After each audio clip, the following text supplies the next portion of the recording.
Hello, welcome back and good evening. Let's start read a bit. It's very early evening. It's not really evening. It's 4 p.m. and I made a lot of video today. I got my YouTube money. It's just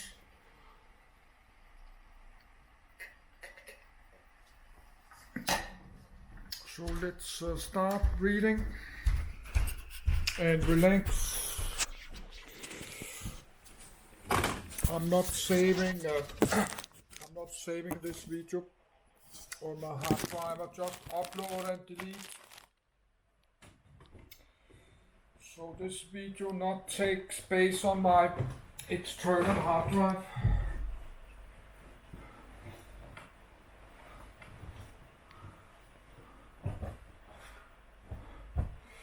Then I could read, then cook some hot food.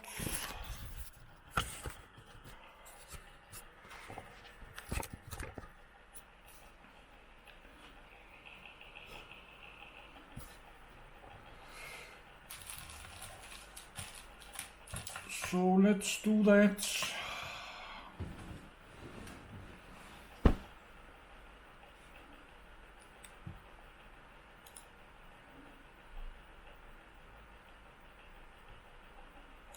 Civilization.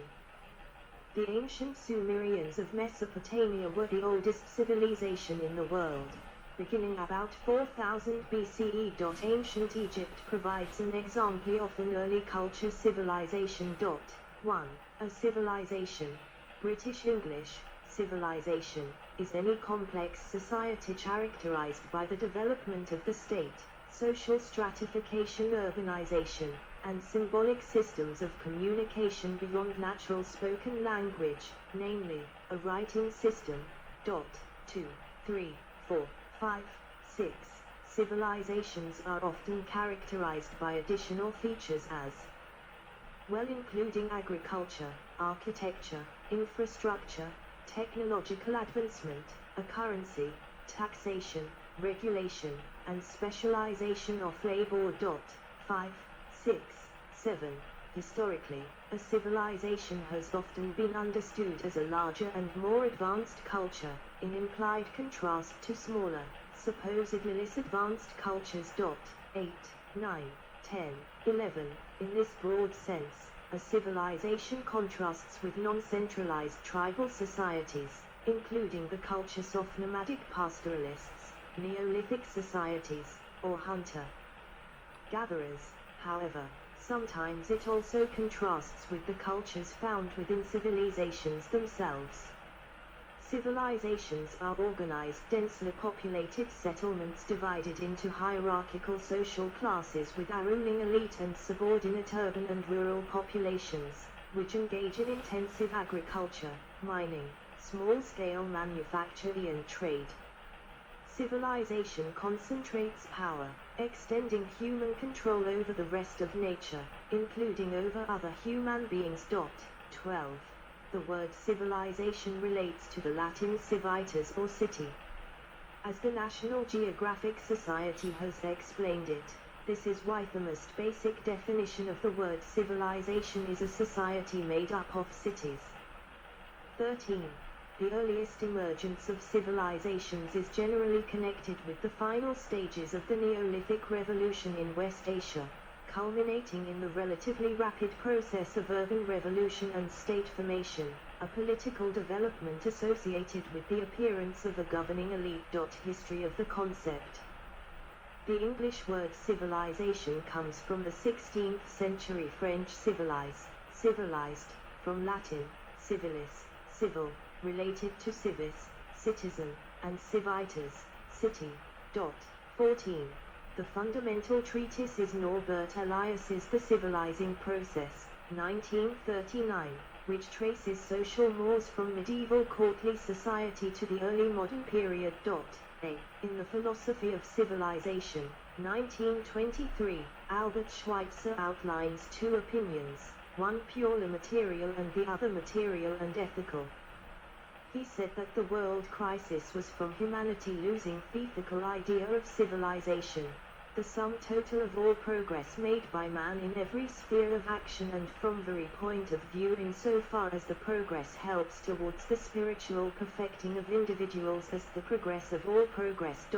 16. Related words like civility developed in the mid-16th century. The abstract noun civilization, meaning civilized condition, came in the 1760s, again from French.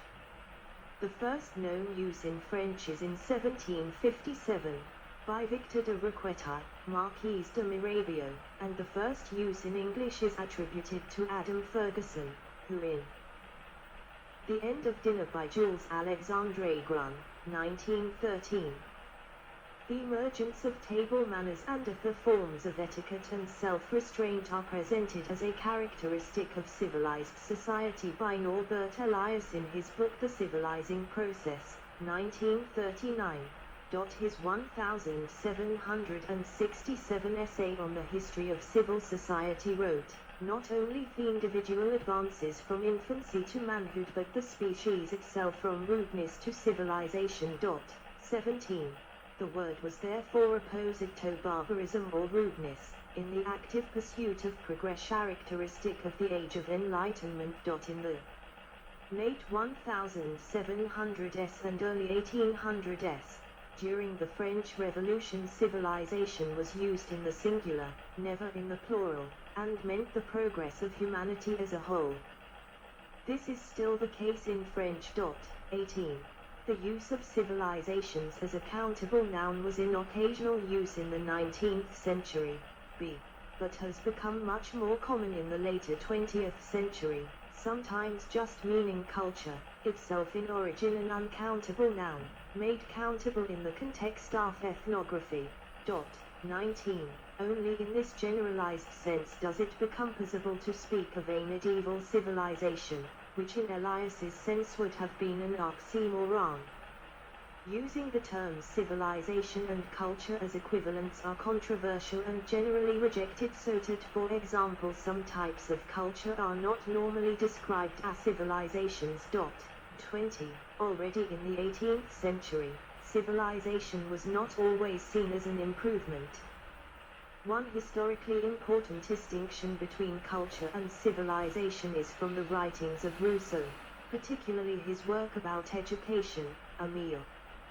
Here, civilization, being more rational and socially driven, is not fully in accord with human nature, and human wholeness is achievable only through the recovery of or approximation to an original discursive or praerational natural unity, see Noble Savage. From this, a new approach was developed, especially in Germany, first by Johann Gottfried Herder and later by philosophers such as Kierkegaard and Nietzsche. This sees cultures as natural organisms, not defined by conscious, rational deliberative acts, but a kind of pre-rational folk spirit. Civilization, in contrast, though more rational and more successful in material progress, is unnatural and leads to vices of social life such as guile, hypocrisy, envy and avarice. 18.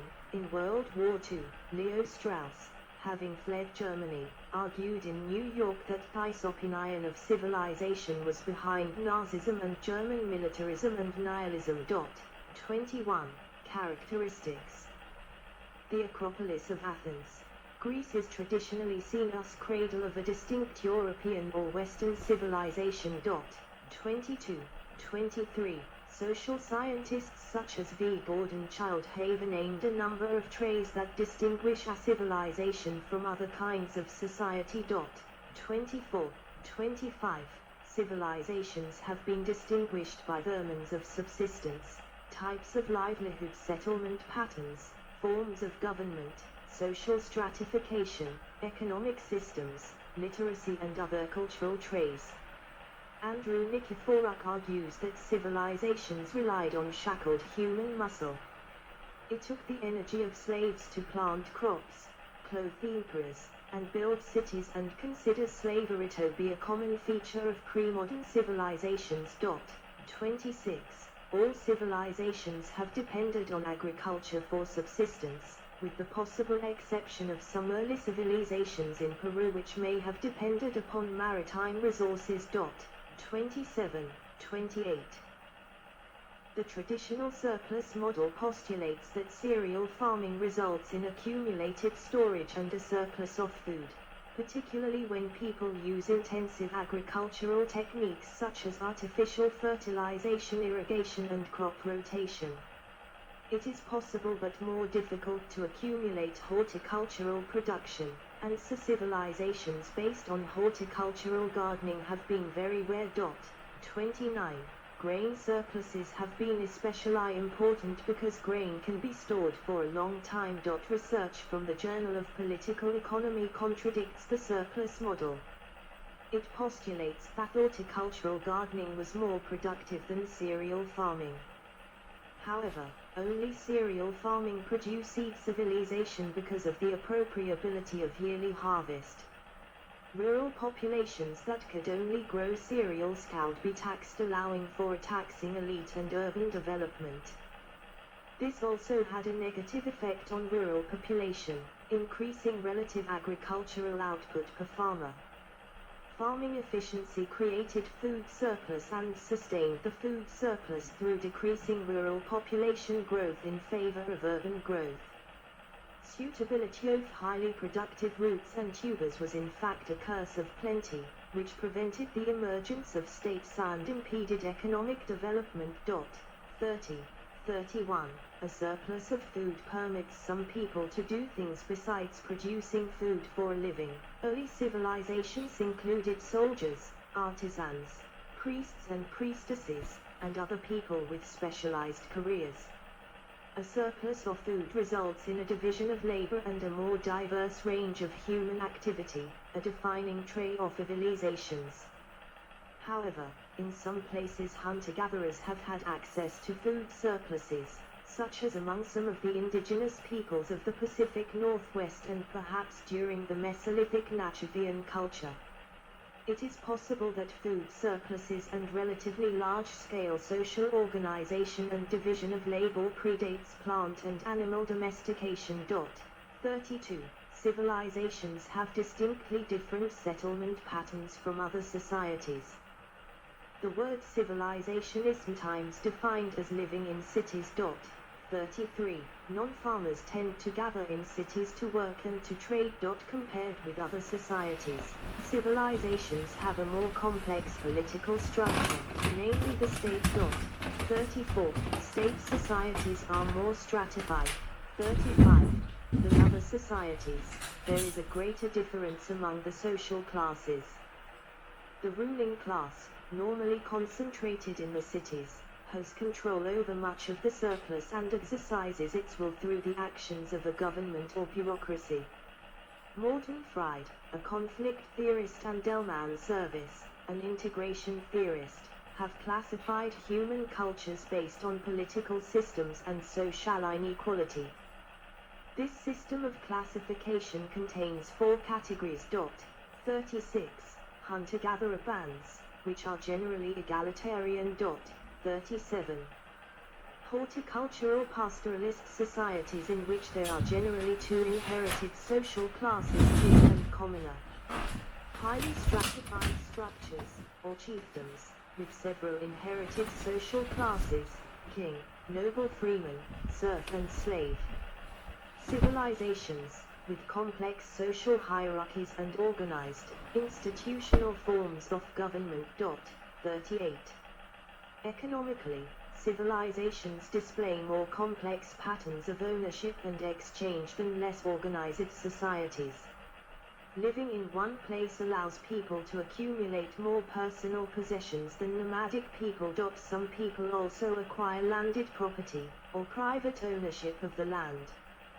Because a percentage of people in civilizations do not grow their own food, they must trade their goods and services for food in a market system, or receive food through the levy of tribute, redistributive taxation, tariffs or tithes from the food-producing segment of the population. Early human cultures functioned through a gift economy supplemented by limited barter systems. By the early Iron Age, contemporary civilizations developed money as a medium of exchange for increasingly complex transactions. In a village, the potter makes a pot for the brewer and the brewer compensates the potter by giving him a certain amount of beer. In a city, the potter may need a new roof, the roofer may need new shoes, the cobbler may need new horseshoes, the blacksmith may need a new coat